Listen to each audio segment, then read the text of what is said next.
Sa loob ng maraming taon, si Savia Valegro ang palaging nasa likod ng kanyang napakagandang ate na si Lyris Valegro. Ang paborito ng lahat, ang laging pinipili at ang babaeng kayang kunin ang anumang gustuhin. Pero nang agawin ni Lyris ang lalaking minsang pinakamamahal ni Savia, doon nagsimulang mamuo ang galit sa dibdib niya. Akala ni Savia tapos na ang lahat nang iwan din ni Lyris ang lalaking iyon. Ang makapangyarihan, malamig at halos perpektong negosyanteng si Draven Altamonte. Ngunit nang bumalik si Draven dala ang sugatang puso at alok na isang kasal na walang pag-ibig, nakita iyon ni Savia bilang pagkakataon para makabawi. Nagpakasal siya sa ex ng kanyang ate, hindi dahil sa pag-ibig, kundi dahil gusto niyang iparamdam kay Lyris ang sakit ng maagawan. Ngunit sa likod ng marangyang kasalan, matatalim na tingin at malamig na haplos, may mas madilim palang lihim na unti-unting mabubunyag. Mga lihim na kayang wasakin ang pamilya nila, ang pangalan ni Draven at ang puso ni Savia. Habang lumalalim ang kanilang pekeng pagsasama, isang mapanganib na tanong ang pilit na sinasagot ng tadhana. Paghihiganti lang ba ang dahilan ng kasal nila? O may pag-ibig na kayang isilang kahit sa gitna ng pagkawasak? Bago natin tunghayan ang isa na namang napakagandang kwento, please subscribe and click the notification bell para updated kayo sa mga susunod na kwento. Maraming salamat po. Lumaki si Savia Valegro na sanay nang ikumpara kay Lyris. Kung si Lyris ang araw, si Savia ang aninong kasunod lamang nito. Sa bawat handaan, si Lyris ang pinupuri. Sa bawat reunion, siya ang ipinagmamalaki. At si Savia? Siya iyong mabait naman na sinasabi ng mga kamag-anak kapag wala ng ibang mapuri. Masakit, pero tiniis niya. Hanggang dumating si Kazmir, ang unang lalaking minahal niya ng totoo. Sa unang pagkakataon, pakiramdam ni Savia ay may nakakita rin sa kanya. Hindi siya kapatid ni Lyris. Hindi siya pangalawa, siya ay si Savia, sapat at mahalaga. Ngunit isang gabi, nahuli niya si Kazmir at si Lyris sa loob ng kotse, magkahawak ang mga kamay at magkadikit ang mga noo na para bang sila ang tunay na magkasintahan. Hindi man diretsahang umamin ang dalawa noon, sapat na ang tingin ng ate niya para malaman ni Savia ang katotohanan. Hindi iyon ang unang bagay na inagaw ni Lyris sa kanya. Pero iyon ang pinakamasakit. Lumipas ang mga taon. Natutong ngumiti si Savia kahit may bakas ng galit sa puso. Nagtayo siya ng sariling maliit na interior styling firm, tahimik na namuhay, at iniwasan ang anumang may kaugnayan sa kanyang ate. Pero isang imbitasyon ang muling gumulo sa maayos na mundo niya. Valegro Grand Hotel, Charity Gala. Ayaw niyang pumunta, pero pinilit siya ng ama nila. Kailangan daw buo ang imahe ng pamilya. Kailangan naroon silang magkakapatid. Kailangan muli niyang tumayo sa tabi ng ate niyang matagal na niyang gustong iwan. Nang gabing iyon, sa ilalim ng kristal na chandelier at liwanag ng mamahaling ilaw, muling nakita ni Savia si Lyris, nakasuot ng pilak na bestida, nakangiti, tila walang kasalanan sa mundo. At kasabay ng pagpasok ni Lyris sa ballroom, ay ang pagpasok ng isang lalaking tila nagpahinto sa hangin. Matangkad, matikas, nakaitim na suit, matalim ang mga mata. Draven Altamonte, ang ex ni Lyris. Tahimik na lumunok si Savia. Hindi niya akalaing makikita niya ito ng ganoon kalapit. Noon pa man, kilala na si Draven bilang isa sa mga pinakamakapangyarihang negosyante sa lungsod. Ngunit mas nakilala siya ni Savia bilang lalaking minsang halos pakasalan ng ate niya, bago ito iniwan ni Lyris para sa isang mas batang politiko. Nakatitig si Draven kay Lyris. Ngunit nang lumingon si Lyris, hindi ngiti ang ibinigay niya rito kundi malamig na titig. Para bang may matagal nang namatay sa pagitan nila. Savia, nabaling ang pansin niya kay Maya, ang kaibigang sumama sa kanya. Bakit parang may bagyo? Bulong nito. Dahil nandito ang nakaraan, sagot ni Savia. Ngunit ang mas nakakagulat, makalipas lamang ang ilang minuto, si Draven mismo ang lumapit sa kanya. Miss Valegro, malamig nitong bati. Mr. Altamonte. Nakita niya ang mabilis na pagtingin ni Lyris sa kanilang dalawa mula sa malayo. At sa unang pagkakataon sa loob ng maraming taon, may kakaibang init na sumiklab sa dibdib ni Savia. Nang gabing iyon, habang pinapanood siya ng ate niya, inalok ni Draven si Savia ng isang sayaw. At tinanggap niya iyon ng walang pag-aalinlangan. Doon nagsimula ang paghihiganti. Maraming matang nakatutok sa kanila habang binabaybay ni Savia at Draven ang gitna ng ballroom. Hindi komportable si Savia sa sentro ng atensyon, ngunit ng mga sandaling iyon pinili niyang huwag umatras. Unang beses niya itong ginagawa. Ang tumayo sa liwanag na noon ay para lamang kay Lyris. Mahigpit ngunit magalang ang kapit ni Draven sa kanyang baywang. Wala itong ngiti, wala ring lambing. Ngunit sa bawat galaw nito, dama ni Savia ang kontrol at disiplina ng isang lalaking sanay magtago ng tunay na nararamdaman. Hindi ka dapat pumayag, bulong ni Savia habang sumasabay sa tugtog. Tama ka, sagot ni Draven, pero ginawa ko pa rin. Para inisin si Lyris, para paalalahanan siyang hindi na siya mahalaga. Natigilan si Savia. Hindi niya inaasahang magiging ganoon katapat ang lalaki. Nangahas siyang tumingala. Sa malapitan, mas mapanganib ang kagwapuhan ni Draven. Hindi iyong uri ng lalaking masayahin o madaling lapitan. Siya iyong tipong kayang patahimikin ang isang silid sa isang tingin lamang. Nagtagumpay ka, anya. Kanina pa siya nakatingin. Hindi ko ginagawa ito para sa kanya. Kung ganon, para kanino? Ilang segundong natahimik si Draven bago bumaba ang tingin sa kanya. Hindi ko pa alam. Bumaon ang sagot na iyon kay Savia sa paraang hindi niya maipaliwanag. Nang matapos ang sayaw, magalang siyang inihatid ni Draven pabalik sa mesa. Ngunit bago pa siya makaupo, dumating si Lyris, hawak ang champagne flute at suot ang ngiting pamilyar kay Savia, iyong ngiting may lason. Ang bilis mo naman makahanap ng bagong babae, Draven, sabi nito na kunwaring biro. At ikaw naman, Savia, hindi ko inakalang mahilig ka sa tira. Parang tumigil ang paligid. Namula si Savia, ngunit bago pa siya makasagot, si Draven na ang nagsalita. Mag-ingat ka sa salitang gamit mo, Lyris, malamig nitong saad. Hindi siya tira, ikaw ang nang-iwan. Nag-iba ang mukha ni Lyris. Hindi ito sanay na nilalabanan sa harap ng iba. Galit ka pa rin pala, pabulong nitong sabi. Hindi na, sagot ni Draven. Wala ka ng halaga para galitan. Humigpit ang hawak ni Lyris sa baso. Sa unang pagkakataon, nakita ni Savia ang lamat sa perpektong imahe ng kanyang ate. Nang makaalis si Lyris, tila nakahinga si Savia ng malalim. Hindi mo kailangang ipagtanggol ako, mahina niyang sabi. Hindi kita ipinagtanggol, tugon ni Draven. Tinuwid ko lang ang kasinungalingan. Pagkatapos ng gala, inihatid siya ni Draven sa parking area. Gabi na, malamig ang hangin at tahimik ang paligid. Habang naghihintay sa valley, sumandal si Draven sa sasakyan nito at pinagmasdan siya. Bakit ka pumayag sa sayaw? Tanong nito. Napangiti ng mapait si Savia. Bakit ikaw nag-alok? Magkaiba ang tanong natin. Hindi, sagot niya. Pareho tayo ng dahilan. Pareho tayong gusto ng sagot mula sa sugat. Tumango si Draven, tila naunawaan siya. Lalapitan kanyang muli, sabi nito. Sanay na ako. Hindi ka dapat masanay. Tiningnan niya ito ng diretso. At ikaw? Sanay ka bang iwan? Madilim ang mga mata ni Draven nang sumagot.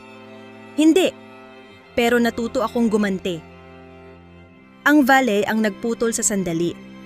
Ngunit bago sumakay si Savia sa kanyang kotse, may sinabi si Draven na hindi niya malilimutan.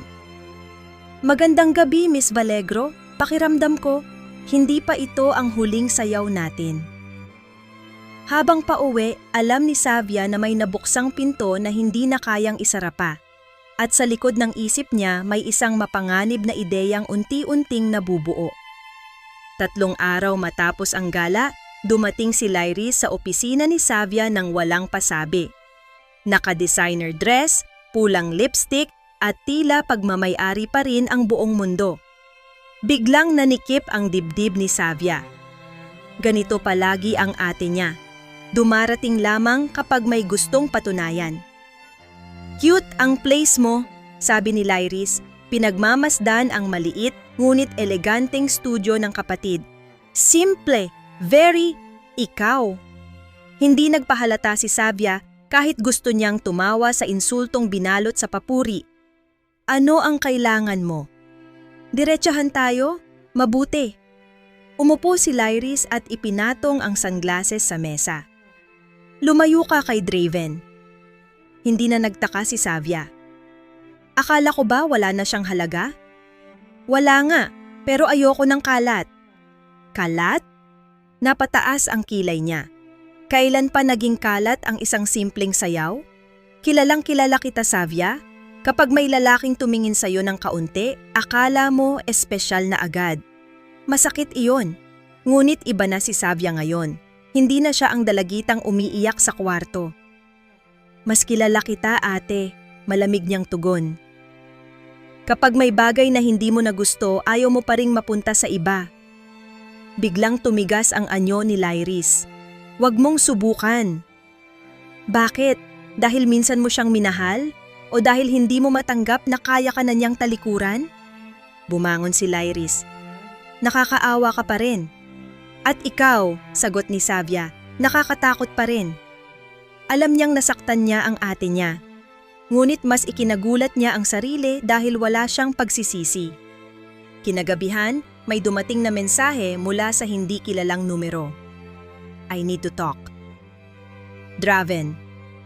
Nagkita sila sa pribadong lounge ng Altamonte Tower. Malayo ito sa ingay ng lungsod at punong-puno ng madidilim na kahoy, salamin at katahimikan. Naroon si Draven, nakatalikod sa kanya, tangan ang isang baso ng whiskey. "Akala ko ayaw mo sa drama," bungad ni Savia. "Hindi ko gusto," sagot nito, "kaya aayusin ko na agad." Inilahad ni Draven ang problema. Pinipilit pala ng board ng kumpanya nilang makita siyang settled. May darating na malaking merger mula sa foreign investors at bahagi ng imahe niyang kailangan ay isang matatag na personal life. Dating balak niya iyon kay Lyris noon, ngunit nasira ang lahat ng iwan siya nito. "At anong kinalaman ko roon?" tanong ni Savia. Lumingon si Draven, diretso ang tingin. "Pakakasalan mo ako." Nanlamig ang mga palad ni Savia. Natawa siya ng mahina, akala'y biro. Pero hindi gumalaw ang mukha ng lalaki. "Hindi ka nagbibiro." "Hindi." "Bakit ako?" "Dahil kilala ka ng pamilya mo, kilala ka ng lipunan, at higit sa lahat," huminto ito, "ikaw ang huling babaeng aasahan ni Lyris." Parang may kidlat na dumaan sa dibdib ni Savia. Isa itong alok na may kasamang panganib, kahihiyan at ganti. Kasal na walang pag-ibig. Isang kasunduan para sa interes ng dalawang sugatang tao. "Anong makukuha ko?" tanong niya. "Totoong respeto, kalayaan sa anumang tulong ng pamilya mo, at perang sapat para palakihin ang negosyo mo sa gusto mong paraan." Hindi pera ang narinig ni Savia, kundi ang tunog ng pagbagsak ni Lyris kapag nalaman nitong ang ex niyang minsang ipinagmamalaki ay magiging asawa ng kapatid niyang lagi niyang minamaliit. Tumayo siya at lumapit kay Draven. "May kondisyon ako," sabi niya. "Sabihin mo. Kapag ikinasal ako sa'yo, hindi ako magiging anino ng ex mo. Hindi mo ako gagamitin para lang saktan siya habang buhay akong ikukumpara." "Hindi kita ikukumpara kahit kailan," agad nitong sagot. "Pangalawa," dagdag niya, "kapag pumasok ako sa mundong to, walang atrasan."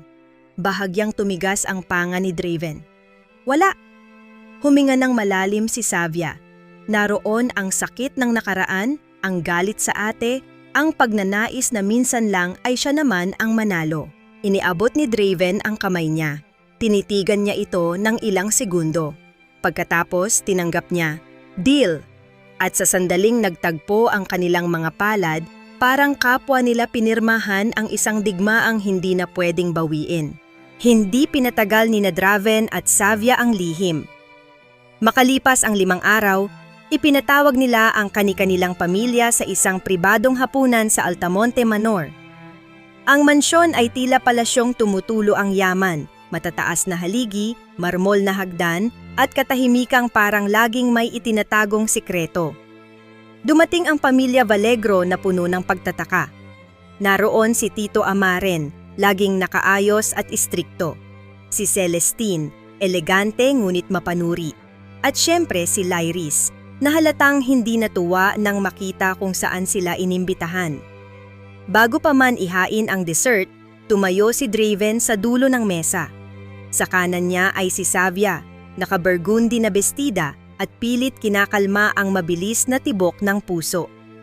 May nais kaming ipaalam, ani Draven.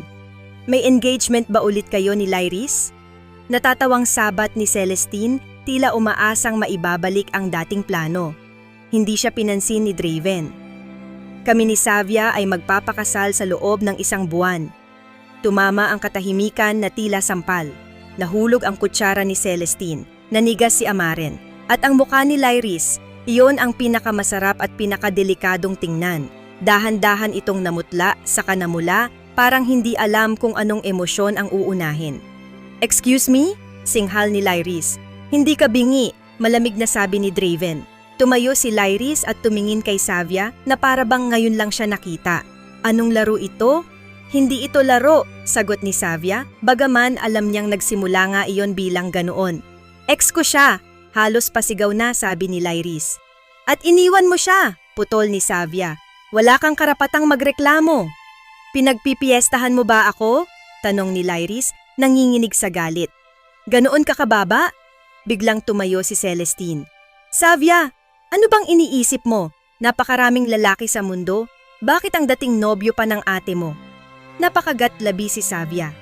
Alam niyang ito ang mangyayari, ngunit hindi niya inaasahang mas sasakit pa rin kahit handa na siya. Dahil minsan naman, mariin niyang sabi, "Ako naman ang pipiliin." Napatigil ang lahat. Maging si Draven ay napalingon sa kanya. "Pagod na akong laging iniiwan sa gilid," dagdag niya. "Pagod na akong laging inuunahan, laging kinakalimutan, laging pinaparamdam na kulang ako. Kung may problema kayo rito, baka panahon nang tanungin ninyo ang sarili ninyo kung bakit ganito ako umabot." "Drama!" malamig na bulong ni Lyris. Ngunit si Draven ang sumagot para sa kanya. "Walang sino man ang may karapatang maliitin ang magiging asawa ko." Asawa. Napakabigat pakinggan ng salitang iyon. "Draven!" pilit na kalmado ni Amaren. "Sigurado ka ba rito? Ayaw naming maging dahilan ng eskandalo." "Hindi kayo ang sentro ng desisyon ko," tugon nito. "At kung may eskandalo man, hindi kami ang nagsimula." Matalim ang tingin ni Draven kay Lyris. Alam ng lahat ang ibig nitong sabihin. Walang nagawa si Lyris kundi umalis sa hapag. Ngunit bago ito tuluyang makalayo, huminto ito sa tabi ni Savia. "Akala mo nanalo ka?" pabulong nitong sabi. "Hindi mo kilala ang lalaking yan, at kapag sinira ka niya, huwag kang iiyak sa akin." Bahagyang ngumiti si Savia. "Mas kilala ko siya kaysa sayo dahil ako hindi ko siya iniwan." Pagkaalis ng pamilya niya, tila bumigat ang buong silid. Nag-alis ng kurbata si Draven at naupo muli. Tila walang kapaguran ngunit may natatagong tensyon. "Pwede ka pang umatras," sabi nito. Tiningnan siya ni Savia. "At hayaan siyang isipin na natalo ako? Hindi. Hindi ito simpleng laban sa ate mo." "Ako rin," sagot niya. "Hindi na ako simpleng babae lang." Sa gabing iyon, parehong alam ni Savia at Draven na hindi na lamang ito kasal ng convenience. Isa na itong giyera ng pangalan, puso at nakaraan. Pagkatapos ng announcement, nagsimula agad ang paghahanda para sa kasal. Ngunit bilang bahagi ng kanilang kasunduan, kinailangan munang lumipat si Savia sa Altamonte Manor upang masanay sa buhay na papasukin niya at para rin hindi mahalatang peke ang pagiging malapit nila. Noong una siyang bumaba sa sasakyan sa harap ng mansyon, para siyang humakbang papasok sa ibang mundo. Lahat ay napakagara, napakatahimik at napakalamig, tulad mismo ng lalaking nagmamay-ari niyon. Sinalubong siya ng mayordomang si Isela, isang matandang babaeng seryoso ngunit may mabuting mga mata. Inihatid siya nito sa silid na nakalaan para sa kanya. Malawak iyon, may sariling balcony at tanaw ang hardin na may fountain sa gitna. Ngunit kahit gaano kaganda ang paligid, hindi maikakaila ni Savia na parang bisita lamang siya roon. Nang gabing iyon, hindi siya mapakali. Bumaba siya upang kumuha ng tubig at nadatnan si Draven sa library. Nakatayo ito sa tapat ng malaking bintana, tangan ang isang baso ng red wine. "Hindi ka patulog?" tanong ni Savia. "Hindi ako agad natutulog," sagot nito nang hindi lumilingon. "Ikaw?" "Hindi ako sanay sa sobrang tahimik." Bahagyang ngumiti si Draven. "Dito, sanayan ang unang leksyon." Lumapit siya at sumandal sa mesa. "Pwede ba kitang tanungin?" "Depende sa tanong." "Minahal mo ba talaga si Lyris?" Sa unang pagkakataon, tila nakita niyang napagod ang mga mata ni Draven. Hindi nito agad sinagot ang tanong. Sa halip, humigop muna ito ng alak bago humarap sa kanya. "Akala ko oo," sabi nito. "Pero ang totoo, minahal ko ang bersyon niya na gusto niyang makita ko." "Masakit ba nang iwan ka niya?" "Hindi ang pag-alis ang pinakamasakit," sagot niya. "Ang pinakamasakit ay ang malaman na habang tapat ka, ginagamit ka lang pala." Parang may kung anong humaplos sa sugat ni Savia. Ganoon din ang pakiramdam niya noon kay Kasmir. Hindi lamang dahil iniwan siya, kundi dahil para bang wala pala siyang halaga mula sa simula. "Pareho pala tayo," mahina niyang sabi. "Hindi," tugon ni Draven. "Mas matapang ka kaysa sa akin." Napatawa siya ng bahagya. "Hindi mo pa ako lubos na kilala. Hindi rin kita minamaliit." Tahimik silang nagkatitigan. At sa kakaibang paraan, ang katahimikan sa pagitan nila ay hindi mabigat. Para iyong pagitan ng 2 taong parehong marunong sa sugat. Ngunit nasira ang sandali nang may dumating na tawag kay Draven. Nakasimangot nitong sinagot ang telepono at bahagyang lumayo. Hindi man malinaw ang lahat ng sinabi nito, narinig ni Savia ang isang pangalang nagpabigat sa dibdib niya, Lyris. Hindi niya sinadyang makinig, ngunit narinig niyang mariin ang tugon ni Draven. "Huwag ka nang tumawag sa akin ng ganitong oras." Maya-maya pa, ibinaba na nito ang telepono at humarap muli sa kanya. "Anong gusto niya?" tanong ni Savia bago pa mapigilan ang sarili. Hindi agad sumagot si Draven. "Gusto niyang makipagkita." At tumanggi ako.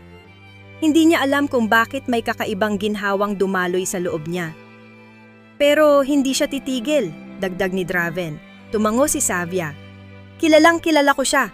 Kapag may nawala sa kanya, gusto niya iyon lalo." Bahagyang lumapit si Draven. "At ikaw? Gusto mo pa bang ituloy ito?" Hindi niya alam kung bakit biglang naging mas mabilis ang tibok ng puso niya sa lapit nito. Oo. "Maging totoo ka, Savia?" "Totoo ako," bulong niya. "At ang totoo, gusto kong makita ang mukha niya sa araw ng kasal natin." Nagtagpo ang kanilang mga mata, at sa unang pagkakataon, tumawa si Draven. Mahina ngunit tunay. "Mapanganib ka pala," sabi nito. "Natuto lang." Ngunit bago sila tuluyang maghiwalay ng gabing iyon, bigla itong nagsalita sa isang tonong mas mababa, mas mabigat. "Isang babala, anito. Kapag nagsimula ang laban na to, baka hindi lang ang ate mo ang makalaban natin." Napakunot noo si Savia. "Anong ibig mong sabihin?" Ngunit hindi siya sinagot ni Draven. At sa unang gabi niya sa Altamonte Manor, natutunan ni Savia na hindi lang pala puso ang nakataya sa kasal na ito. May mas malalim pang lihim na nakaabang. Ilang araw ang lumipas na abala si Savia sa wedding fittings, etiquette dinners, at mga business luncheon na kailangang salihan bilang fiancé ni Draven Altamonte. Sa harap ng ibang tao, madali niyang ginampanan ang papel. Ngumingiti siya, humahawak sa braso ni Draven at marunong nang tumango sa tamang oras. Ngunit sa pribado, pareho silang maingat sa isa't isa.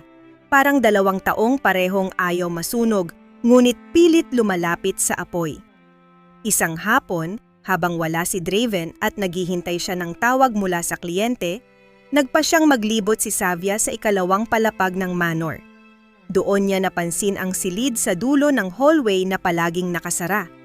Hindi niya alam kung bakit, pero may kakaibang hatak ang kwartong iyon sa kanya. Nang subukan niyang pinihit ang seradura, bumukas ito. Isa iyong lumang study room. Madilim ang kahoy, may alikabok sa ilang istante, at tila matagal nang hindi ginagamit. Habang naglilibot ang tingin niya, napansin niya ang isang desk sa tabi ng bintana. May bahagyang nakabukas na drawer roon. Hindi niya intensyong mangialam. Ngunit nang makita niya ang sulok ng isang lumang litrato, para siyang hindi napigilan ng sarili. Kinuha niya iyon. Nanigas siya. Nasa litrato ang batang si Draven. Marahil nasa 10 taong gulang, katabi ang isang eleganteng babae. Siguro ang ina nito at isang lalaking hindi niya kilala. Ngunit sa likod ng litrato, may nakasulat sa maayos na sulat kamay. Sa batang minsang ninakawan ng tunay na apelyido, biglang bumilis ang tibok ng puso niya. "Anong ginagawa mo rito?" Napapitlag siya. Nasa pintuan si Draven, madilim ang ekspresyon at halatang hindi natuwa sa nakita. "Ako, pasensya na. Bukas kasi ang pinto at ibaba mo yan." Hindi sigaw ang boses nito, pero mas matalim pa iyon kaysa sigaw.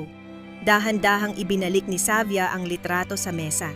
"Hindi ko gustong manghimasok," sabi niya. "Hindi ko lang inaasahang wala kang dapat asahan sa silid na ito." Masakit ang sinabi nito. Napalunok si Savia at pilit pinigil ang inis. "Fine," malamig niyang sagot. "Kung gusto mong tratuhin akong intruder sa bahay mo, sabihin mo ng diretso." Paalis na sana siya nang bigla siyang pigilan ni Draven sa braso. Hindi iyon marahas, ngunit sapat para mapahinto siya. "Hindi ikaw ang problema," mas mababa nang sabi nito. "May mga bagay lang na ayokong mabuksan." "Bakit? Dahil may kinalaman kay Lyris?" Biglang tumalim ang tingin ni Draven. "Hindi lahat umiikot sa ate mo. E di sabihin mo ang totoo." Matagal bago ito sumagot. Nang magsalita ito, may pagod sa boses nito. Ang pamilyang Altamonte at ang pamilyang Valegro ay may mas matagal na koneksyon kaysa alam ninyo. Nanlaki ang mata ni Savia. "Ano? Hindi ko pa pwedeng sabihin lahat." "Nakakatawa ka," singhal niya. "Pinapakasalan mo ako pero may mga katotohanang ayaw mong sabihin? Paano ako magtitiwala sa'yo?" "Hindi ko hinihingi ang tiwala mo," sagot nito. "Ang hinihingi ko lang ay kaunting panahon." Hindi sapat ang panahon sa taong sanay magsinungaling. Agad niyang pinagsisihan ang huling sinabi. Kita niya kung paano sumikip ang panga ni Draven. "Lumabas ka muna," mariin nitong sabi. At lumabas nga siya, galit, nalilito at mas maraming tanong kaysa dati. Kinagabihan, nagpunta sa manor si Gael Serrano, ang abogado at matalik na kaibigan ni Draven. Hindi niya sinasadyang marinig ang usapan ng dalawa mula sa pasilyo. "Hindi mo pwedeng ilihim habang buhay," sabi ni Gael. "Hindi pa ngayon," sagot ni Draven. "Mas lalong hindi kapag kasal na kayo." Napasandal si Savia sa pader. Kailangan niyang malaman na ang dahilan kung bakit galit ang lola mo sa mga Valegro ay dahil natigil ang kasunod nang bumukas ang pinto. Wala nang oras si Savia para magtago. Nagtagpo ang mga mata nila ni Draven. At sa titig nitong iyon, alam niyang may lihim na pwedeng bumago sa lahat ng akala niya tungkol sa kanilang pamilya. Pagkatapos niyang marinig ang usapan ni Draven at Gael, hindi na mapakali si Savia. Kinaumagahan, agad siyang bumaba sa dining room, handang harapin si Draven. Ngunit pagdating niya roon, wala na ang lalaki. Isang note lang ang iniwan nito sa mesa. "Emergency meeting. Uuwi ako mamaya." Napakuyom ang kamao ni Savia. Galit siya hindi lamang dahil sa lihim, kundi dahil parang wala siyang karapatang malaman ang katotohanan tungkol sa kasal na pinapasok niya.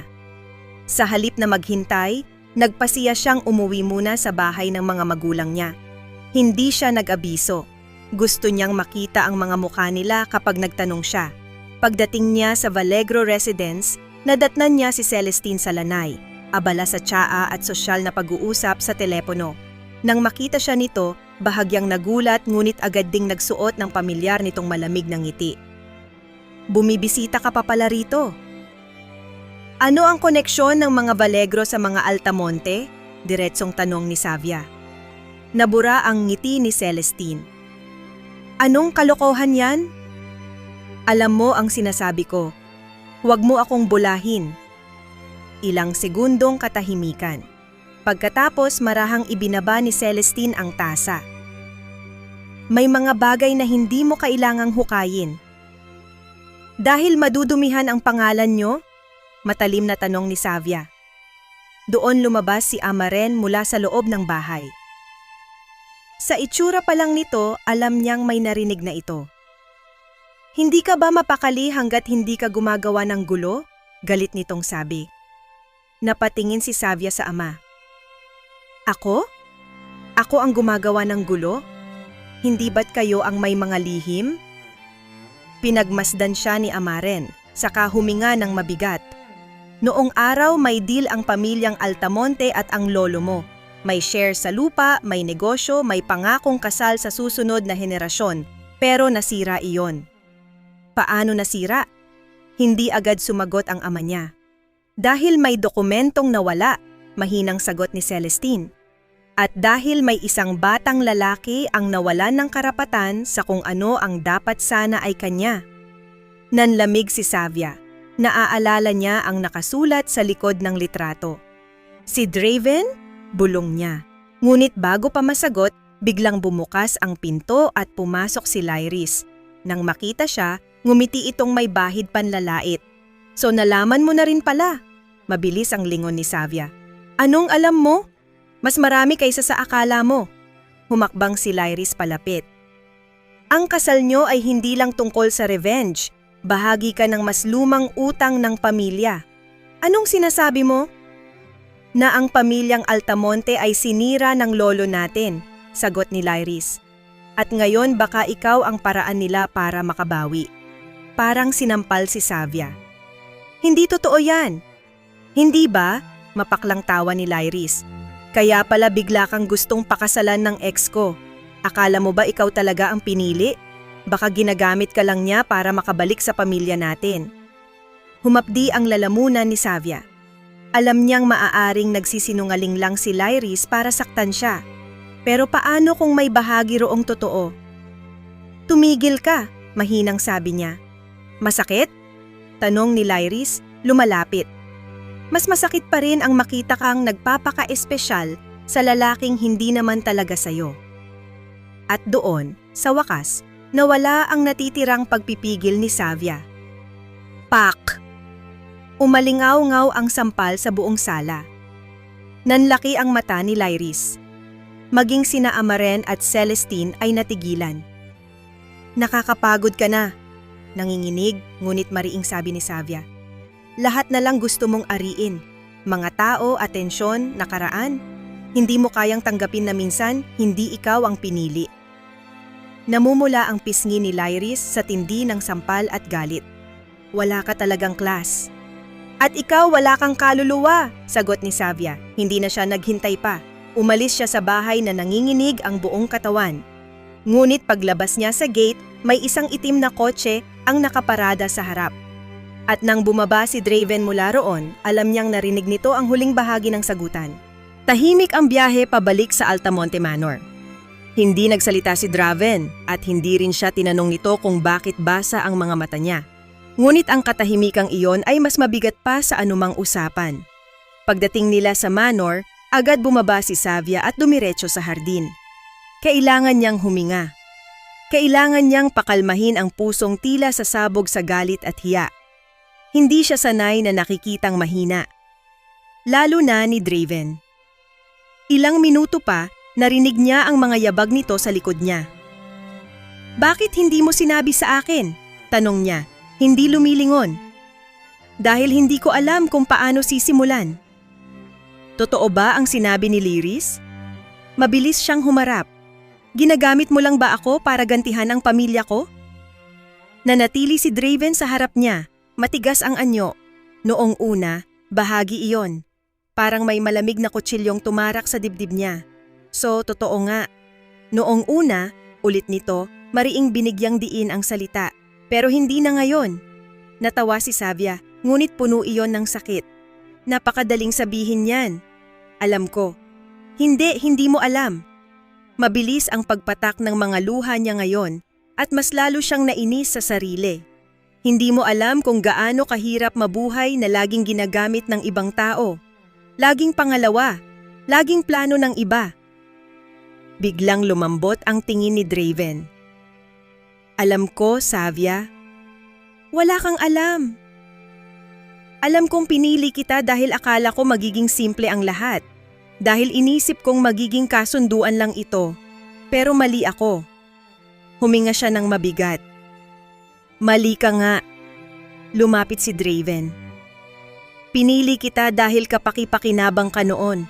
Pero habang tumatagal, hindi ko na iyon ang dahilan. Ano na? Hindi agad sumagot si Draven. Kita niya ang pag-aalangan sa mukha nito.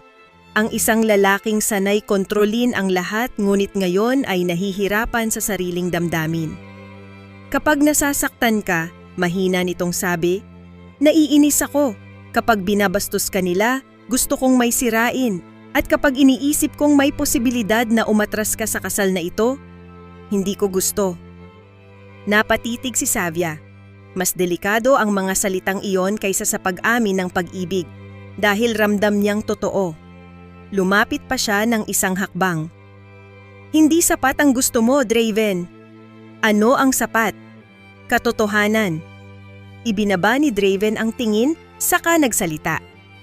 Ang lolo mo ang may hawak noon sa dokumentong magpapatunay na may bahagi ang ina ko sa ilang ari-arian at negosyo na ibinulsa ng mga partner niya. Nang mamatay ang ina ko, nawala ang lahat. Lumaki akong pinagmamasdan kung paano kami unti-unting itinulak sa gilid ng mga taong dating nakinabang sa amin. Nanlumo si Savia. Kasama roon ang pamilya ko? Bulong niya. Hindi ka? Agad nitong sabi. Pero oo, kasama ang apelyido nyo. Alam ba ito ng ate ko? Bahagi lang. Napaatras siya. Ang bigat ng katotohanan ay tila unti-unting dumadaganan sa balikat niya. Sana sinabi mo agad. Takot ako. Napatingin siya rito. Ikaw? Takot? Tama ang sabi mo, Anito. Hindi sapat ang gusto ko, kaya sasabihin ko ang totoo.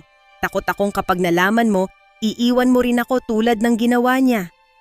Napahinto si Savia. Sa unang pagkakataon, hindi bilyonaryo ang nasa harap niya. Hindi malamig na negosyante, kundi lalaking sugatan din. Hindi niya alam kung sino ang unang gumalaw. Ang alam lang niya, sa gitna ng gabing iyon, sa ilalim ng malamlam na ilaw ng hardin, nagtagpo ang mga labi nila sa isang halik na mainit, magulo at puno ng damdaming matagal na nilang pinipigil. Ngunit nang maputol iyon, kapwa sila natigilan. Dahil pareho nilang alam. Ang halik na iyon ay hindi na bahagi ng kasunduan. Pagkatapos ng halik sa hardin, kapwa naging mailap sina Savia at Draven. Walang umamin kung ano ang ibig sabihin yon.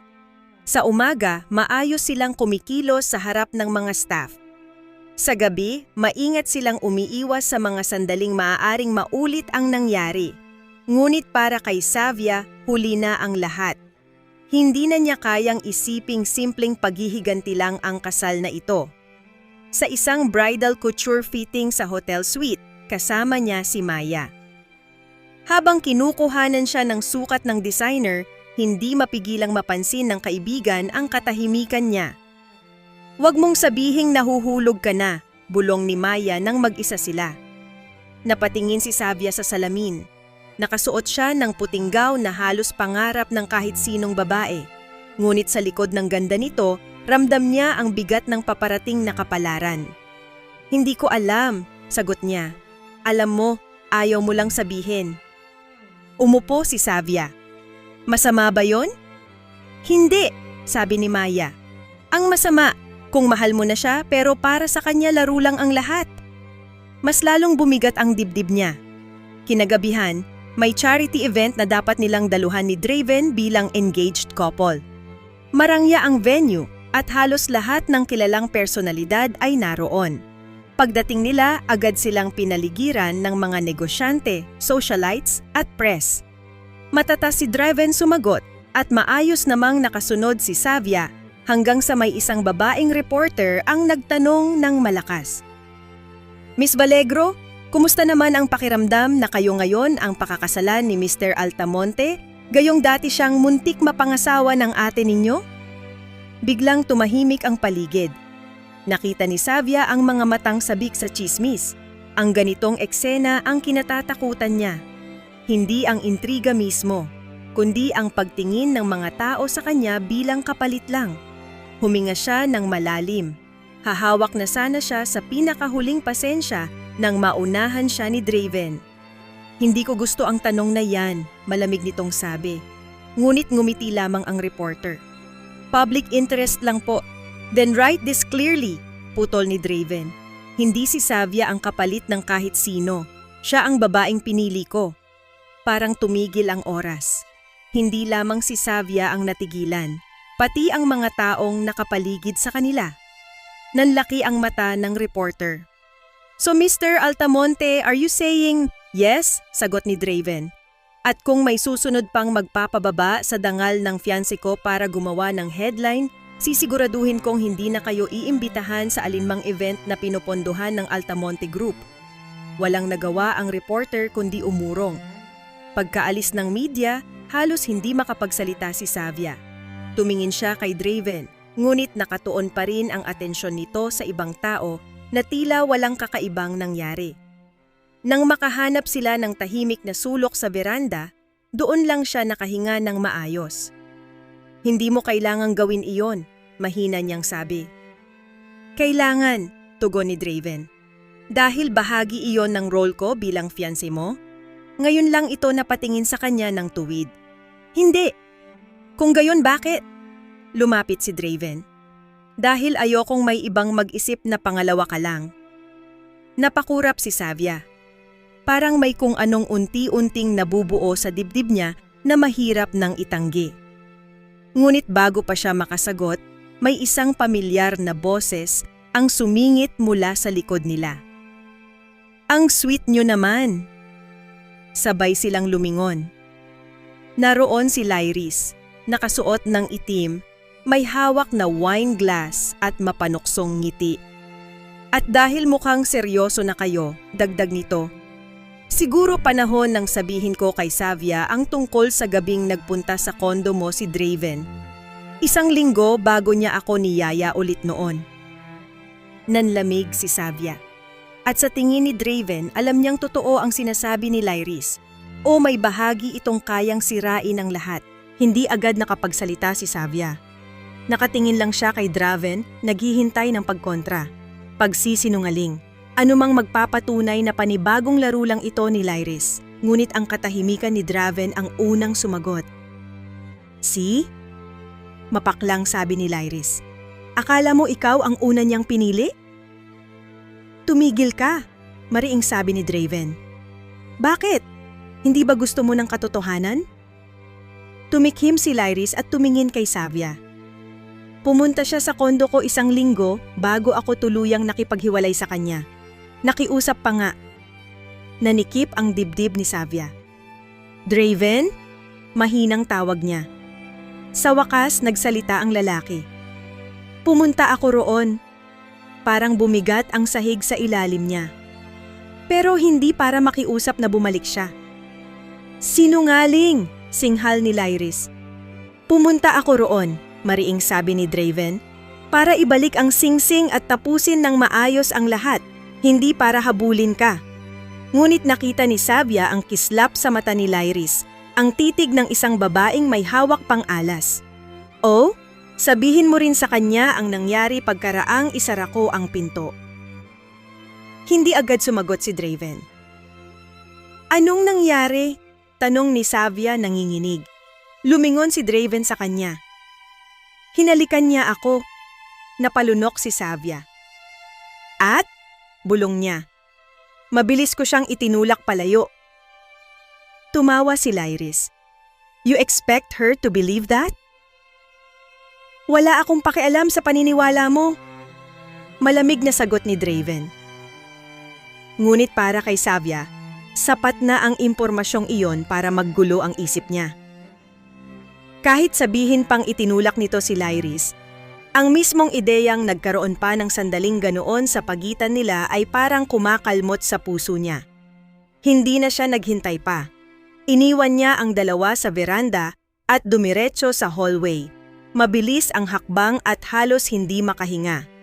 Sinundan siya ni Draven hanggang sa private lounge ng venue.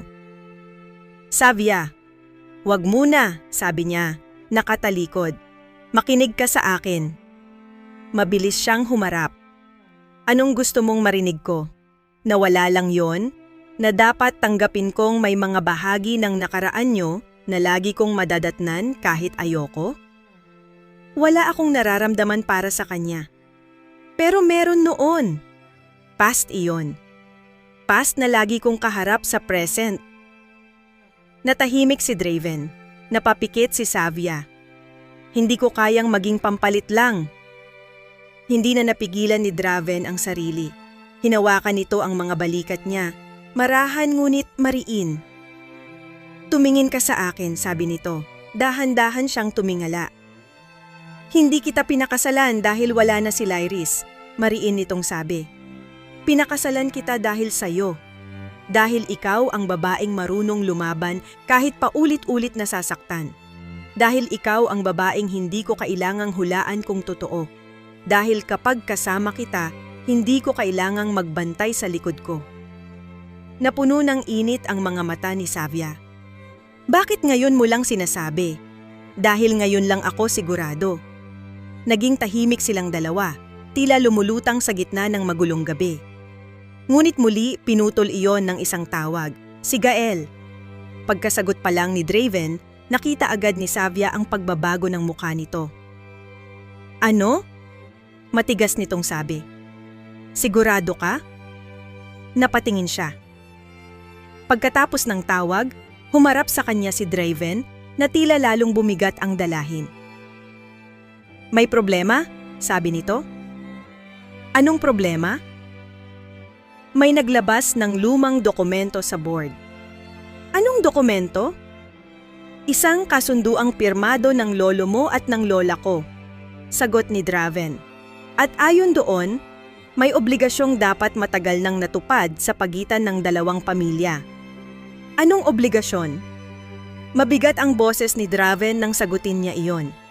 Na ang isa sa mga apo ng Valegro ay dapat mapakasal sa isang Altamonte. Nanlaki ang mata ni Savia.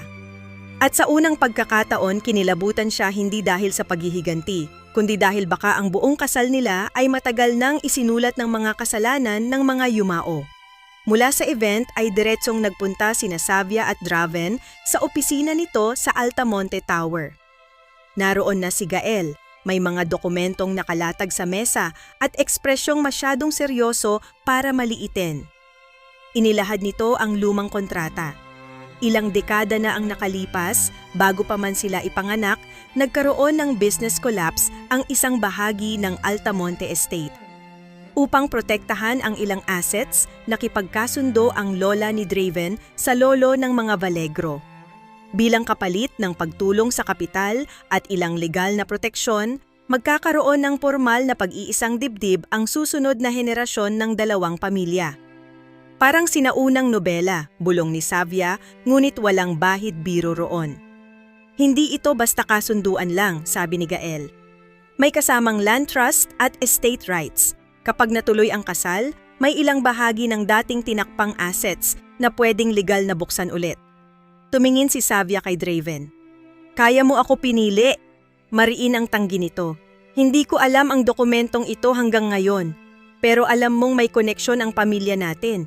Alam kong may utang at agawan. Hindi ko alam na may ganito. Napahawak si Savia sa sentido. Pakiramdam niya ay kinukulong siya ng nakaraan ng mga taong matagal nang wala. May alam ba ang mga magulang ko? Malaki ang posibilidad, sagot ni Gael. Napatayo si Savia. Hindi ako puppet. Hindi ako huling pirma sa kasalanan nila. Savia, tawag ni Draven. Hindi! Humarap siya rito. Noong una, akala ko kontrolado ko ang lahat. Napinili ko ito para makabawi kay Lyris. Pero ngayon, parang mulat-mula, may humihila na sa akin papunta rito. Pwede pa rin tayong umatras? Napatingin siya kay Draven. At kapag umatras tayo, magugulo ang board.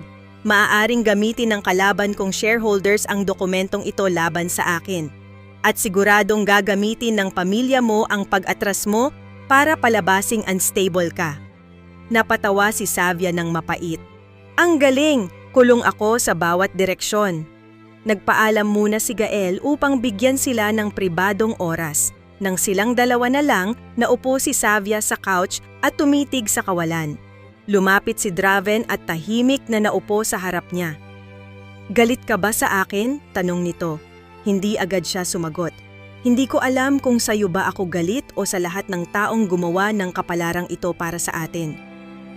Galit ako sa kanila, sabi nito. Dahil muli ka na namang napapasok sa laban na hindi mo naman sinimulan. Napakagatlabi si Savia. Draven, totoo bang pipiliin mo pa rin ako kahit walang kontratang ganito? Wala ni katiting na pag-aalinlangan sa sagot nito. Oo, tumingin siya rito. At sa unang pagkakataon, wala siyang nakita roong negosyo, paghihiganti o obligasyon. Lalaking handang lumaban, hindi para manalo, kundi para hindi siya mawala. Takot ako, amin niya. Ako rin. San? Na dumating ang araw na hindi mo na ako pagkatiwalaan. Napalapit si Savia, hindi namamalayan. Kung ganon, tigilan mo na ang pagtatago sa akin. Promise! Bahagyang natawa siya. Masyado yatang mabilis para sa mga promise. Then one truth at a time. Tahimik silang nagtitigan. Unti-unting bumababa ang galit ni Savia, ngunit kapalit noon ay mas mabigat na pakiramdam. Ang pagtanggap na hindi na niya kayang isiping laro lang ang lahat. At doon, sa tahimik na opisina na tanaw ang buong syudad, napagtanto niya ang isang delikadong bagay. Kung masisira man ang kasal na ito, hindi na si Lyris ang dahilan ng sakit niya, kundi si Draven. Hindi nagtagal bago kumalat sa social circles ang balita tungkol sa lumang kasunduan ng mga pamilya. Hindi man nailabas sa media ang buong detalye, sapat na ang bulong-bulungan para magmukhang masalimuot ang kasal ni Savia at Draven. May nagsasabing business compliance lamang ito. May nagsasabing pag-aayos ito ng lumang utang. May mas malala pa, na isa lang si Savia sa mga option para masecure ang Altamonte legacy. At syempre, si Lyris ang unang gumamit nito sa pabor niya. Sa isang luncheon event na dinaluhan ni Savia kasama ang ilang design clients, bigla siyang nilapitan ng isang sosyalitang kilala niyang malapit kay Lyris. Totoo ba? Tanong nito na kunwaring inosente. Na ikaw ang inialok na lang dahil hindi na available ang ate mo? Parang kumulo ang dugo ni Savia, pero ngumiti siya ng matamis. Huwag kang mag-alala, sagot niya. Kapag walang mapili ang lalaki, hindi siya magpapakasal. So malinaw kung sino ang gusto niya.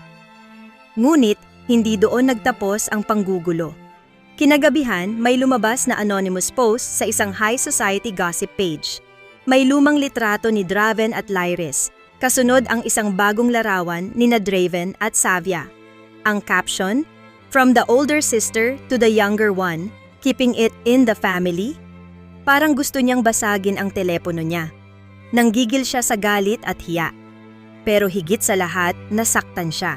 Sapagkat kahit pilit niyang pinapalakas ang sarili, may bahagi pa rin sa kanya ang tinatamaan ng mga salitang kapalit lang siya.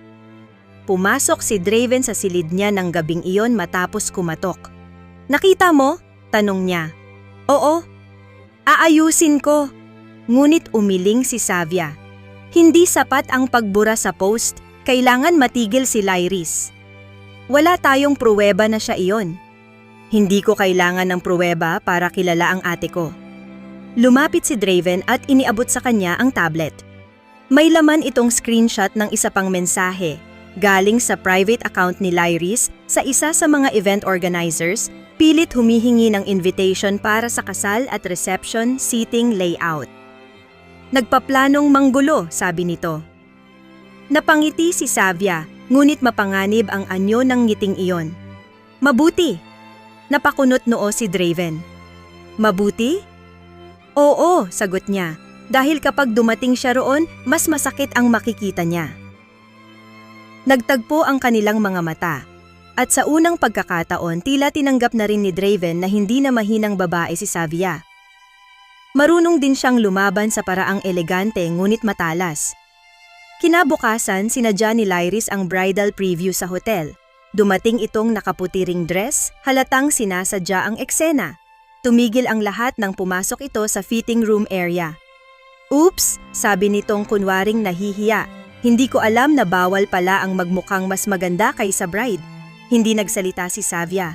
Tahimik lang siyang lumapit, kinuha ang champagne flute sa tray ng waiter at iniabot iyon sa ate niya. Tutal nandito ka na rin lang, mahinahon niyang sabi. Pwede mo nang itoast ang natitira sa pride mo.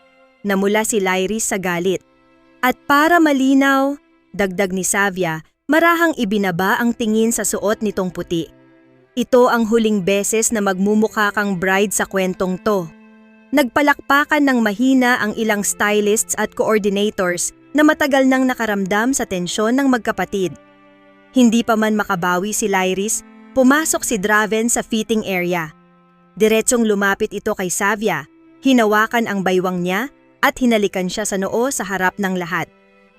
"I'm sorry I'm late," sabi nito. Kita ni Savia ang pagdurog ng anyo ni Lyris. Ngunit bago ito tuluyang umalis, huminto ito sa pintuan at lumingon. "Enjoy the spotlight while it lasts," malamig nitong sabi. Dahil sa araw ng kasal, may malalaman ka tungkol kay Draven na hindi mo kayang patawarin. At sa kabila ng tapang ni Savia, may malamig na takot na gumapang sa gulugod niya. Hindi mawala sa isip ni Savia ang sinabi ni Lyris. Kahit anong pilit niyang magmukhang kalmado sa harap ng staff, coordinators, at mismong si Draven, naroon ang tanong na kumakain sa kapayapaan niya. Ano pa ang hindi niya alam? Kinagabihan, naghapunan sila ni Draven sa pribadong teres ng manor. Tahimik ang paligid, tanging tunog ng mga dahon at mahihinang baso ang maririnig. Pinagmasdan niya ang lalaki habang abala ito sa pagputol ng steak.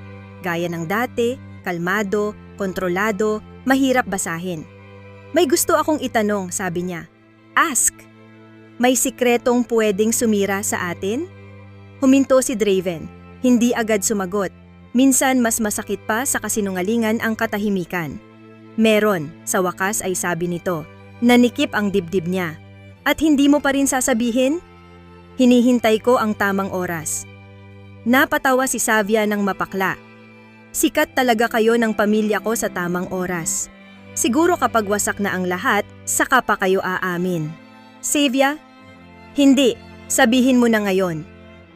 Lumalim ang paghinga ni Draven.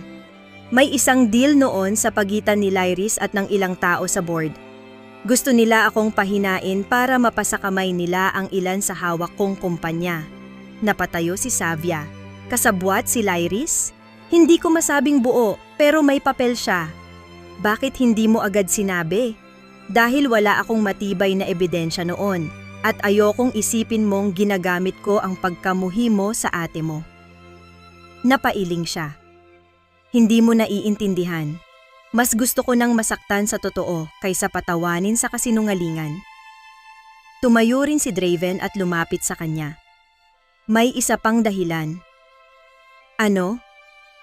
"Tungkol sa engagement ring na ibinalik ko noon kay Lyris." Kumabog ang puso ni Savia. "Ano na naman?" "Hindi iyon ordinaryong singsing." Mabigat ang boses niya. "May nakatago roong micro-storage chip noon. Mga kopya ng ilang dokumentong magpapatunay ng koneksyon ng board sa pandaraya sa assets. Nawala iyon ng gabing naghiwalay kami ni Lyris." Nanlaki ang mata ni Savia. "At sa tingin mo nasa kanya pa rin?" "Hindi ko sigurado, pero may posibilidad." "Kaya siya kumpiyansang manggulo," bulong ni Savia. Tumango si Draven.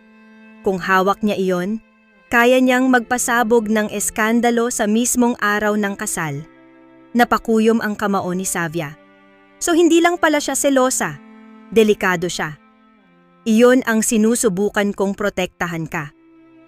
Hindi mo ako mapoprotektahan sa pagtatago, mariin niyang sagot. Then help me, sabi ni Draven. Napatingin siya. Paano? Kilala mo siya, alam mo kung paano siya maglaro. Tahimik si Savia. Totoo yon. Kilalang kilala niya si Lyris. Alam niyang hindi ito basta aatake ng walang entablado. Gusto nito ng audience. Gusto nitong maramdaman ng lahat na siya pa rin ang makapangyarihan. At doon siya nakaisip. May pre-wedding dinner tayo sa Makalawa, sabi niya. Imbitahan mo siya.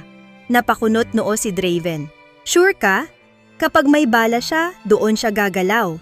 Hindi siya maghihintay hanggang kasal kung pwede na siyang gumawa ng eksena ng mas maaga. Mapanganib! Napangiti si Savia ng malamig. Mas mapanganib kapag ako na ang naghahanda. Tinitigan siya ni Draven, tila hinahangaan at kinatatakutan ng sabay. Remind me not to be your enemy. Too late, sagot niya. Naging kaaway na kita noong araw na inialok mo sa akin ang kasal. Bahagyang natawa si Draven. Ngunit nang lumapit ito at dahan-dahang hinawakan ang kanyang baba, nawala ang biro sa hangin. At ngayon, mahina nitong tanong. Hindi agad siya sumagot. Ngayon, bulong ni Savia, ikaw na ang dahilan kung bakit ayokong matalo. Ang pre-wedding dinner ay ginanap sa lumang ballroom ng Altamonte Manor. Intimate lang iyon, ilang miyembro ng pamilya, piling business allies, at iilang taong mahalaga sa pangalan ng magkabilang angkan. Ngunit kahit maliit ang pagtitipon, ramdam ni Savia na para iyong isang silid na puno ng nakangiting ahas. Sadyang napakaganda niya ng gabing iyon. Nakasuot siya ng emerald gown, simple ngunit elegante, at walang bahid ng pag-aalangan sa mga mata. Sa tabi niya ay si Draven, matikas at malamig. Ngunit sa ilalim ng hapag ay dama niya ang paminsang marahang haplos nito sa kamay niya. Parang paalala na magkasama sila sa laban na ito. Dumating si Lyris ng huli, gaya ng inaasahan. Nakaitim na satin gown ito, may kumpiyansang ngiti at mga matang gustong pumatay. Pagpasok pa lamang nito, alam na agad ni Savia na dala nito ang hinahanap nila, ang pagkakataong manggulo.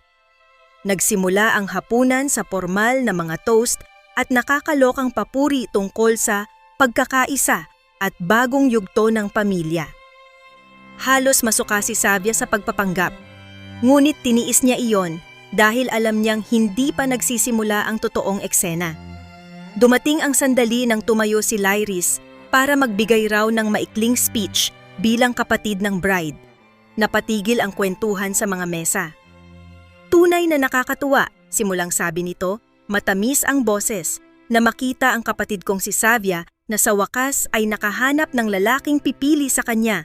Maraming nagkatinginan, may ilang alanganing tumawa. Lyris, malamig na babala ni Celestine, ngunit hindi ito tumigil. Ang hindi lang alam ng karamihan, dagdag nito, ay minsan na ring pinili ng lalaking iyon ang ate niya, kaya siguro may nagsasabi, ang basura ng isa ay kayamanan ng iba. May ilang napasinghap, tumayo si Draven, ngunit marahang hinawakan ni Savia ang kamay nito. Siya ang haharap. Dahan-dahan siyang tumayo at ngumiti kay Lyris. Salamat sa speech, mahinahon niyang sabi. Pero dahil mahilig ka rin naman sa katotohanan, baka gusto mo ring ibahagi sa lahat kung nasaan ang singsing na ibinalik sa'yo ni Draven? Nagbago ang mukha ni Lyris. And anong singsing? Ang reaksyong iyon pa lang ay sapat na para malaman ni Savia na tumama siya. Tama na ang drama, sabi ni Lyris. Hindi pa, tugon ni Savia. Dahil nakakapagod na ang mga eksenang ikaw ang biktima. Sabihin mo sa lahat kung bakit ka biglang interesado sa kasal na ito. Dahil ba nasaktan ka? O dahil may hawak kang bagay na hindi sayo? Mas lalong uminit ang paligid. Nakatutok na ang lahat kay Lyris. Nakita ni Savia ang mabilis na paggalaw ng mga mata nito. Humanap ito ng kakampi, ng lusot, ng paraan. Ngunit sa pagkakataong ito, wala. Wala akong alam sa sinasabi mo, matigas nitong sagot. Doon tumayo si Gael mula sa kabilang mesa. "Kagabi lamang," sabi nito, "may anonymous courier na nagpadala ng larawan ng engagement ring ni Mr. Altamonte sa legal office namin. At ang metadata ng larawan ay galing sa penthouse unit na nakapangalan sa'yo, Miss Lyris Valegro." Umalingaw-ngaw ang bulungan. "Impossible," singhal ni Lyris. "Hindi," sagot ni Savia. "Expected." Sa unang pagkakataon, nakita niyang natakot ang ate niya. Ngunit bago pa tuluyang mapako si Lyris, bigla itong ngumiti. Isang ngiting nanlamig kay Savia. "Fine," sabi nito. "Gusto ninyo ng katotohanan? Heto."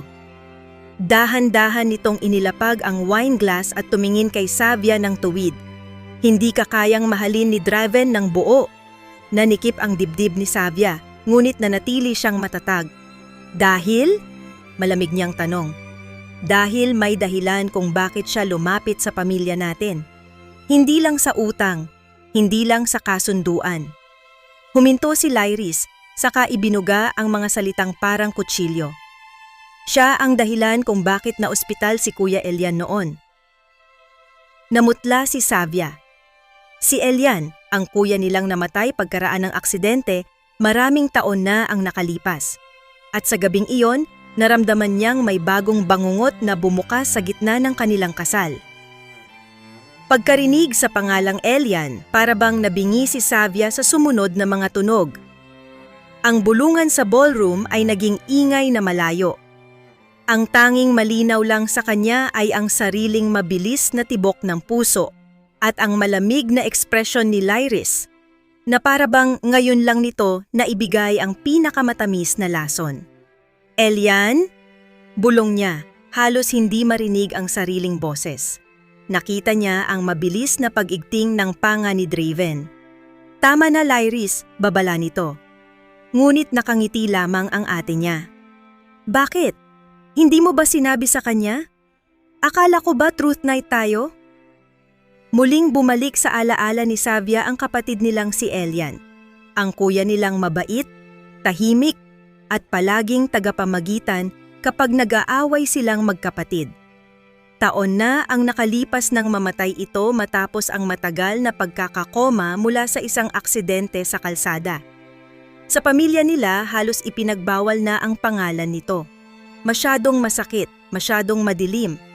At ngayon bigla iyong ibinato ni Lyris sa gitna ng lahat. "Ano ang ibig niyang sabihin?" tanong ni Savia kay Draven. Nanginginig na ang boses. Hindi agad sumagot ang lalaki. At ang katahimikang iyon ang pinakamalupit na sagot na pwede niyang marinig. "Sabihin mo." Halos sigaw niya. Napaatras ang ilang bisita. Maging si Celestine ay napaupo sa tindi ng tensyon. Sa wakas nagsalita si Draven. "Nagkita kami noon ni Elian," nanlamig si Savia. "Bakit?" "Dahil may dala siyang impormasyon tungkol sa pamilya ninyo. Gusto niyang sabihin sa akin ang ilang nalaman niya tungkol sa mga dokumentong nawala sa amin." Napatitig si Savia. "Kuya Elian?" "Hindi siya tulad nila," mabigat na sabi ni Draven. "Alam niyang may mali sa nangyari noon."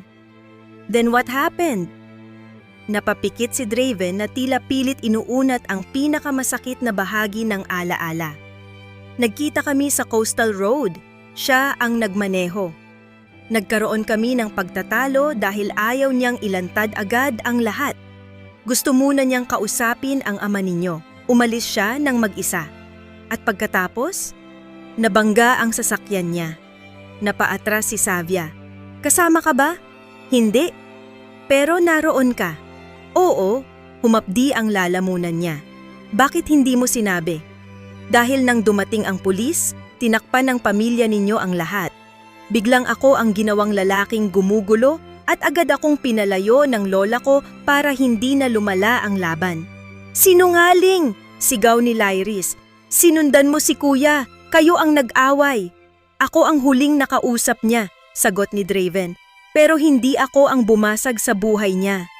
Hindi na alam ni Savia ang paniniwalaan. Nasa isang tabi ang alaala ng mabait niyang kuya.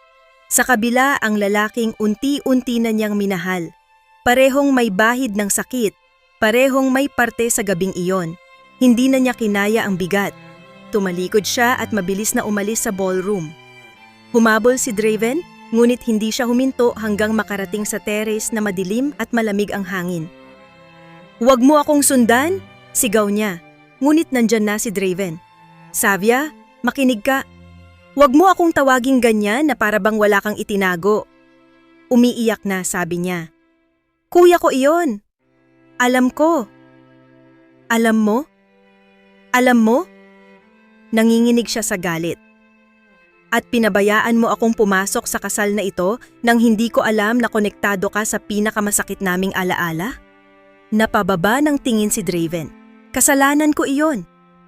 "Oo, at sa unang pagkakataon, gusto niyang mapuot dito ng buo.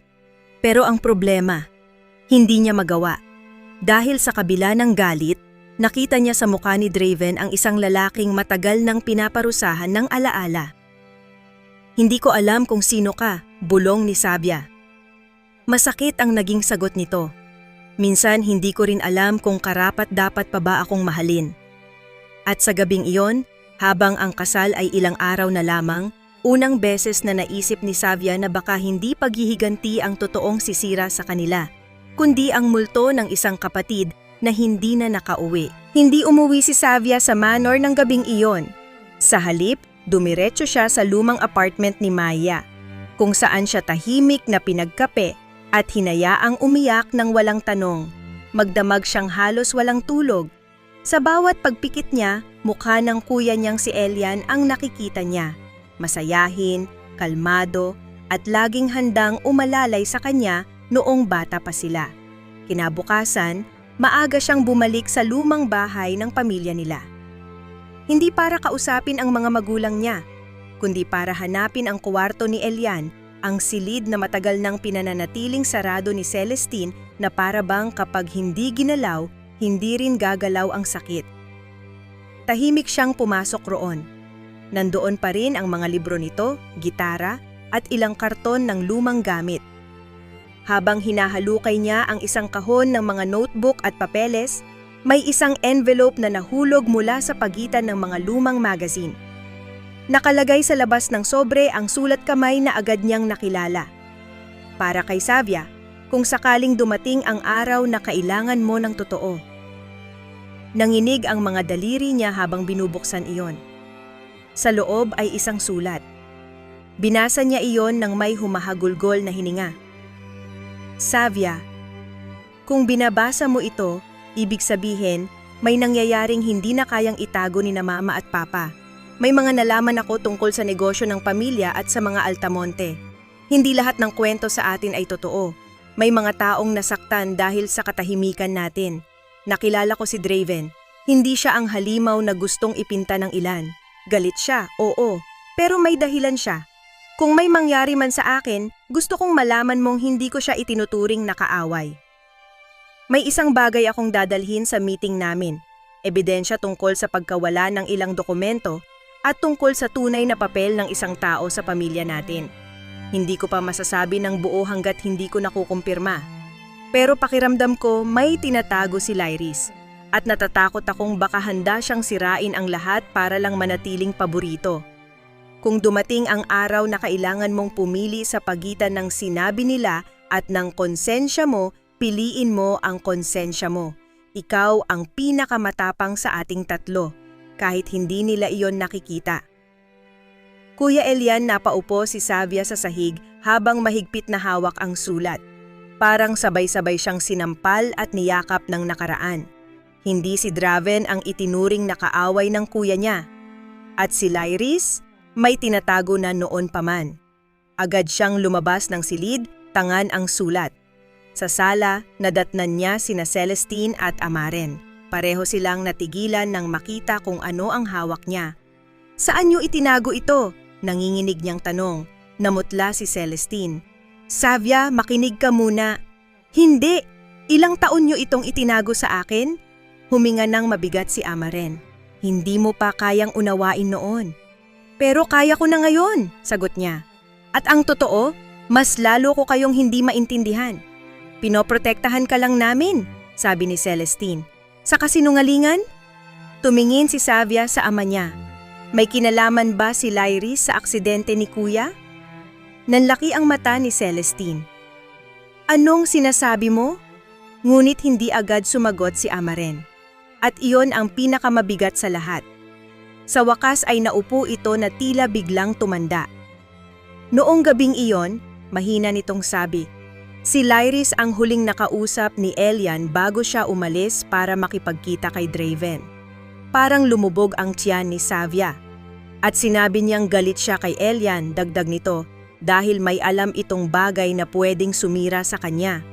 Napaatras si Savia. Lahat ng piraso ay unti-unting nagdurugtong. Si Lyris, ang paboritong anak, ang babaeng laging nakakahanap ng paraan para manatiling malinis sa paningin ng lahat. At ngayon, alam na ni Savia, hindi lang kasal ang dapat niyang ilaban, kundi ang katotohanan para sa kuya niyang matagal nang pinatahimik. Hindi na hinintay ni Savia ang araw ng kasal para komprontahin si Lyris. Gabi ring iyon, dumiretso siya sa penthouse ng ate niya sa sentro ng lungsod.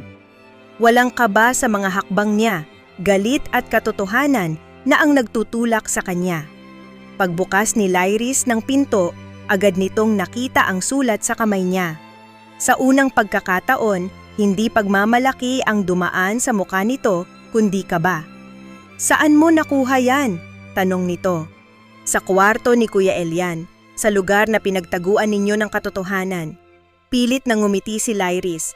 Huwag kang OA, sulat lang yan. Huwag mo akong insultuhin.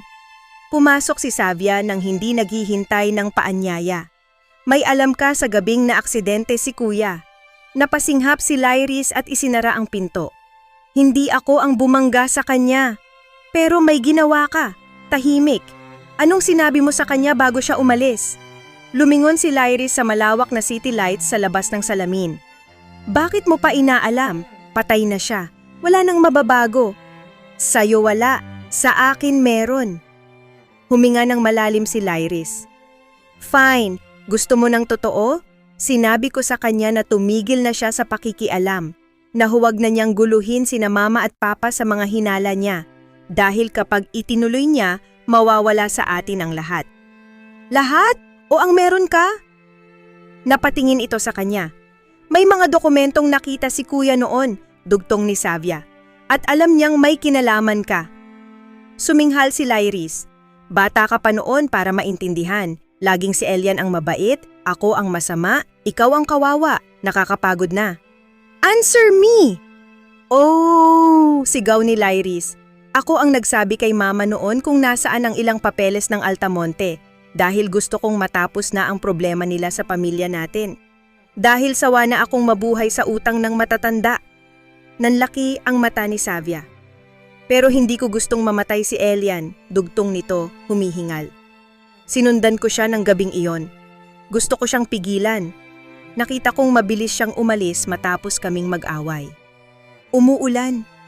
Madulas ang daan. Tapos, napaupo si Lyris sa sofa. Nanginginig. Tapos nang marinig kong naaksidente siya, natakot ako. Sinundan mo siya? Bulong ni Savia. Ikaw ang may huling pagkakataong iligtas siya. May mga luhang pumatak sa mata ni Lyris, ngunit hindi na iyon sapat para maawa si Savia. Huli na nang makarating ako, sabi ni Lyris. At naroon si Draven.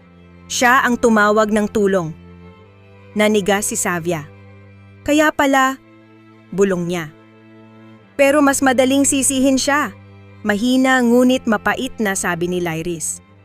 Kaysa amining ako ang dahilan kung bakit nagmamadaling umalis si Elian. Tahimik ang buong penthouse. Napahawak si Savia sa dibdib niya, pilit inaayos ang paghinga. Napakabigat ng katotohanan. Hindi man direktang pumatay si Lyris, bahagi ito ng gabing sumira sa kuya nila. At sa halip na umamin, pinabayaan nitong si Draven ang pasanin ang bahid. Alam ba ni na mama at papa? Tanong niya. Hindi lahat. Umiling si Lyris. Pero alam nilang may away kaming naganap. Hayaang mahulog ka, malamig na sabi ni Savia. Iyon na lang ang tanging nararapat. Mabilis siyang tumalikod. Ngunit bago siya makalabas, may huling sabi si Lyris. Kapag inilabas mo ito, babagsak ang pangalan natin. Huminto si Savia, saka lumingon. At kung hindi ko ilalabas, sagot niya, patay ng pangalawa si kuya. Sa wakas, naiwan niyang nakaupo si Lyris. Hindi na reyna, hindi na paborito, kundi isang babaeng nilalamon ng sarili niyang kasalanan. At habang pababa siya sa elevator, alam ni Savia na sa susunod na araw, may isang kasal na magaganap. Ngunit bago ang altar, may isang katotohanang kailangan munang ilibing o ilantad.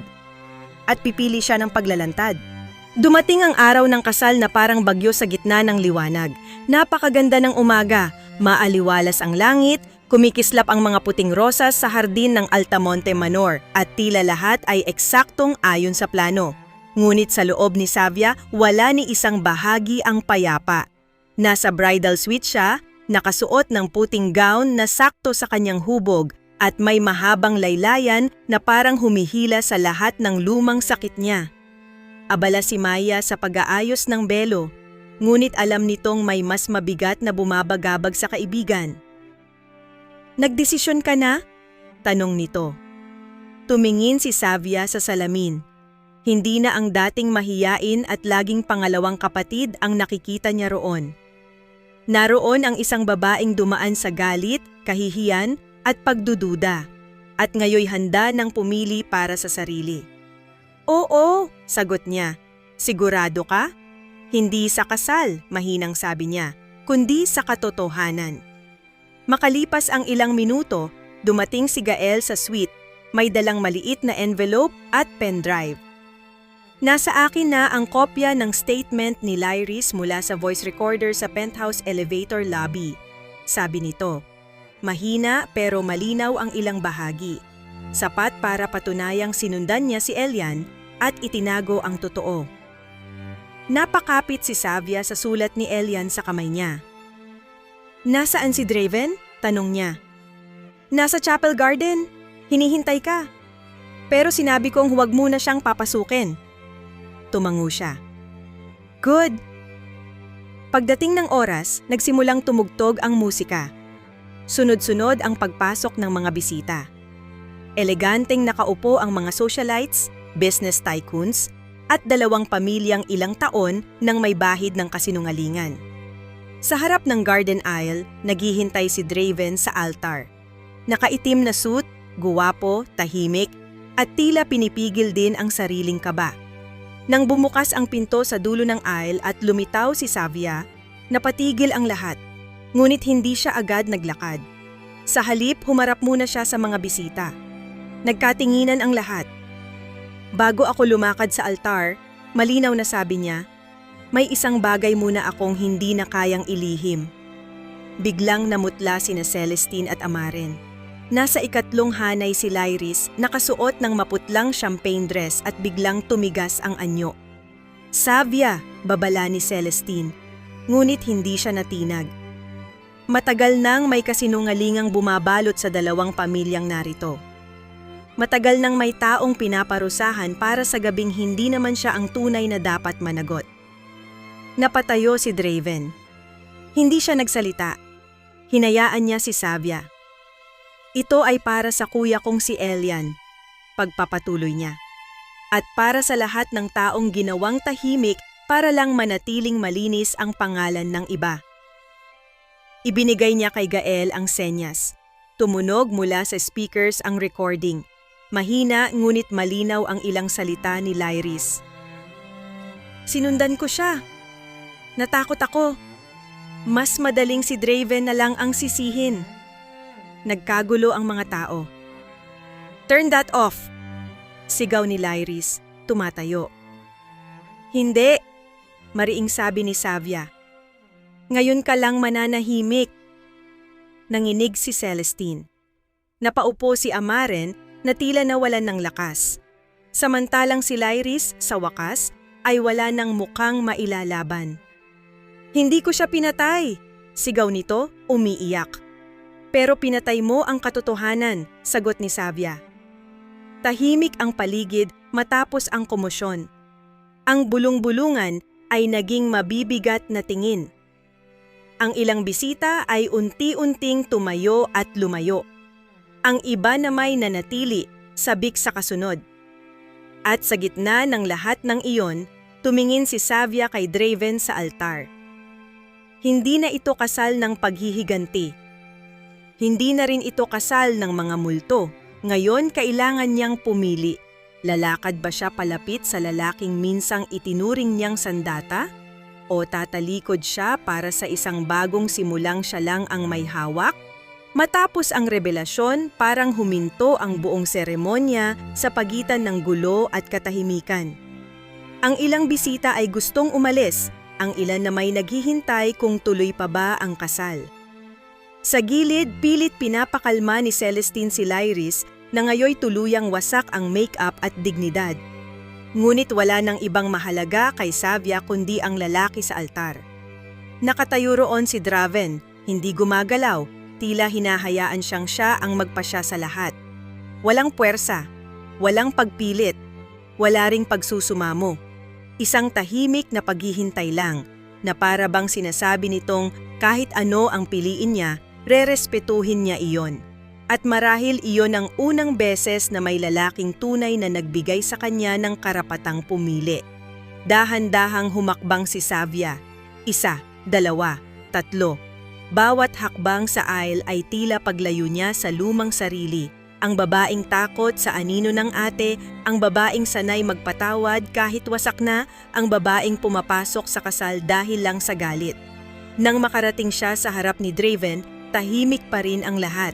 Tumingin siya rito ng diretso. Noong una, sabi niya, malinaw ang boses, pinili kitang pakasalan para makabawi sa ate ko. Walang kumurap sa paligid. Akala ko sapat na iyon. Akala ko kapag ako naman ang pinili, magiging buo na ako. Nakita niyang bahagyang gumalaw ang lalamunan ni Draven sa paglunok. Pero mali ako, dugtong niya. Hindi ako nabuo dahil tinalo ko siya. Nabuo ako dahil natutunan kong piliin ang sarili ko. Mas lalong kumabog ang dibdib niya. At ngayon, sabi niya, mas mahina ngunit mas totoo. Kung itutuloy ko ang kasal na ito, hindi dahil sa paghihiganti, hindi dahil sa lumang kasunduan, hindi dahil sa mga apelidong gustong maghari sa buhay natin. Napalapit si Draven ng bahagya. Kung gayon bakit? Ngayon lang siya ngumiti ng walang halong pait. Dahil ikaw ang lalaking pinili ko. Parang sabay-sabay na huminga ang mga tao sa paligid. May kung anong nabasag sa malamig na mukha ni Draven. Ang kontrol, ang dating pader, ang matagal niyang pag-iingat. Sa wakas, nakita ni Savia ang damdaming matagal nitong itinatago. I don't deserve that, mahina nitong sabi. Baka hindi, sagot niya. Pero gusto ko pa ring ibigay. Sa unang pagkakataon, si Draven ang mukhang mawawalan ng boses. May isa akong kondisyon, dagdag ni Savia. Anything. Walang lihim, wala nang kasinungalingan. Kapag sinira mo ulit ang tiwalang to, ako mismo ang unang aalis. Tumango si Draven, mariin. Walang lihim, pangako. At sa harap ng lahat ng taong minsang naniwalang isa lang siyang anino, iniabot ni Savia ang kamay niya. Tinanggap iyon ni Draven na tila pinakabanal na bagay sa mundo. Nagsimula ang seremonya. Habang binibigkas nila ang mga panata, wala nang boses ni Lyris, wala nang bigat ng nakaraang kontrata, wala nang bulong ng lipunan ang narinig ni Savia. Tanging ang tinig lang ng lalaking nasa harap niya. Ang lalaking minsang ginamit niya at ngayoy mahal na niya sa paraang hindi niya binalak. Nang dumating ang sandali ng "You may kiss the bride", bahagyang nanginig ang mga kamay niya. Ngunit nang dumikit ang noo ni Draven sa kanya bago ang halik, bumulong ito ng, "Hindi kita gagawing pangalawa kahit kailan." At sa wakas, sa halik na iyon, naramdaman ni Savia ang bagay na matagal niyang hinahanap, hindi paghihiganti, kundi pagkapili. 3 buwan matapos ang kasal, nagbago ang maraming bagay. Nagkaroon ng formal na investigasyon sa mga lumang dokumento at sa ilang anomalya sa estate dealings ng dalawang pamilya. Hindi man direktang nakulong si Lyris, tuluyan siyang nawala sa mataas na lipunang minsang sinasamba siya. Umalis siya ng bansa hindi dahil pinalayas, kundi dahil wala nang natira sa mundong matagal niyang kinontrol. Ang pangalan niyang minsang kinatatakutan ni Xavier ay naging isa na lang paalala ng kung gaano kalayo ang kayang marating ng inggit. Sina Celestine at Amaren ay napilitang humarap sa sarili nilang pagkakamali. Hindi naging madali ang paghilom. Sa totoo lang, hindi pa nga iyon lubusang naghihilom. Ngunit sa unang pagkakataon, si Xavier ay tumigil na sa paghabol sa pag-aproba nila. Mahal man niya sila bilang magulang, hindi na niya hinayaang sila ang magtakda ng halaga niya. Ang interior styling firm niya ay lumawak sa tulong ng sariling talento at hindi dahil sa apelyido ng sinuman. Oo, sinuportahan siya ni Draven. Ngunit hindi niya kailanman hinayaang lamunin ng pagiging Mrs. Altamonte ang pangarap na si Xavier mismo ang bumuo. At si Draven? Nananatili itong tahimik, matalas at minsan ay nakakatakot pa rin kapag nasa boardroom. Ngunit sa loob ng bahay, unti-unting nakita ni Xavier ang lalaking marunong ng tumawa ng totoo, matulog ng mahimbing at umamin kapag nasasaktan. Hindi perpekto ang pagsasama nila. May mga gabi pa ring may pag-aalinlangan, may mga umagang bumabalik ang anino ng nakaraan. Pero sa bawat pagkakataon, pinipili nilang magsabi ng totoo kaysa manahimik. Isang hapon, bumalik si Xavier sa dating kwarto ni Elian sa bahay ng pamilya. Dala niya ang isang frame ng sulat nito. Maingat niya iyong inilagay sa maliit na shelf kasama ng gitara at litrato ng kuya niya. "Mukhang tama ka, kuya," bulong niya. "Konsensya ang pinili ko." Paglabas niya sa silid, nadatnan niya si Draven sa may pinto. Tahimik lang itong nakasandal, pinagmamasdan siya. "Ready ka na?" tanong nito. Tumango siya. "Oo." Habang naglalakad sila palabas ng bahay, hinawakan ni Draven ang kamay niya. "May sasabihin ako," anito. Alam kong nagsimula tayo sa maling dahilan." Napangiti siya. Napakaling understatement. Bahagya itong natawa. "Pero kung may isang bagay na hindi ko pagsisisihan sa buong buhay ko, iyon ay ang araw na inalok kita ng kasal."